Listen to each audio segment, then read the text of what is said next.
حضرت عبداللہ بن عمر رضی اللہ عنہ روایت کرتے ہیں کہ میں نے نبی کریم صلی اللہ علیہ وسلم کو یہ فرماتے ہوئے سنا ہے کہ میں سو رہا تھا کہ نیند کی حالت میں مجھے دودھ کا ایک پیالہ دیا گیا۔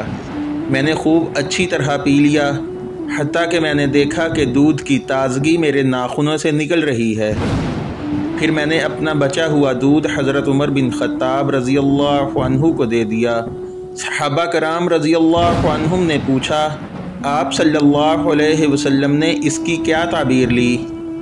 آپ صلی اللہ علیہ وسلم نے ارشاد فرمایا کہ اس خواب کی تعبیر علم ہے۔